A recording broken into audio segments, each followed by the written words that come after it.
ప్రస్తుతం టీమిండియా జట్టును చూస్తుంటే ఓటమికి ఎవరిని బాధ్యుడు చేయాలో అర్థం కావట్లేదు. జట్టులో బాగా రాణించే ప్లేయర్లు లేక జట్టు పరాజయం పాలవుతోంది. దీనికి అసలు కారణం యాజమాన్యమని చెప్పొచ్చు. సరైన జట్టును ఎంపిక చేయకుండా కావాల్సిన వాళ్లకు ఛాన్సులు ఇస్తున్నారు. అలాగే బాగా ఆడే ప్లేయర్లను పక్కన పెడుతున్నారు. దీంతో అటు హెడ్ కోచ్ గంభీర్ తో పాటు చీఫ్ సెలెక్టర్ అజిత్ అగార్కర్ ను కూడా ఫ్యాన్స్ దుమ్మెత్తిపోస్తున్నారు. ఈ నేపథ్యంలో టీమిండియా మాజీ స్పిన్నర్ హర్భజన్ సింగ్ భారత జట్టు యాజమాన్యంపై తీవ్ర స్థాయిలో విమర్శలు గుప్పించాడు. వెటరన్ పేసర్ మహమ్మద్ షమీని జట్టులోకి తీసుకోకపోవడాన్ని ఆయన ప్రశ్నించారు. దేశవాళీ క్రికెట్ లో అద్భుతంగా రాణిస్తున్నప్పటికీ షమీని పక్కన పెట్టడం సరికాదని అన్నాడు.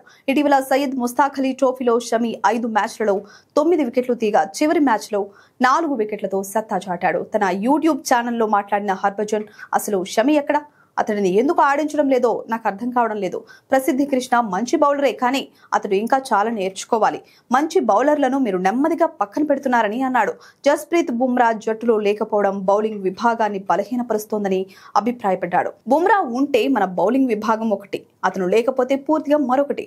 బుమ్రా లేకుంటే కూడా మ్యాచ్లు గెలవడం మనం నేర్చుకోవాలని ఆయన స్పష్టం చేశారు. వైట్ బాల్ క్రికెట్ లో మ్యాచ్లు గెలిపించే బౌలర్లు జట్టులో కరువయ్యారని, ఇది పెద్ద ఆందోళన కలిగించే విషయమని భజ్జీ పేర్కొన్నారు.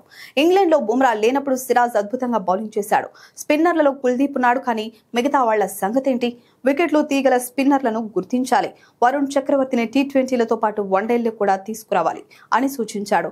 అసలు ఈ నిర్ణయాలు ఎవరు తీసుకుంటున్నారో తెలియట్లేదని హర్భజన్ అసహనం వ్యక్తం చేశాడు. కాగా దక్షిణాఫ్రికాతో జరిగిన రెండో వన్డేలో భారత్ 359 పరుగుల భారీ లక్ష్యాన్ని కాపాడుకోలేక ఓటమి పాలైన సంగతి తెలిసిందే.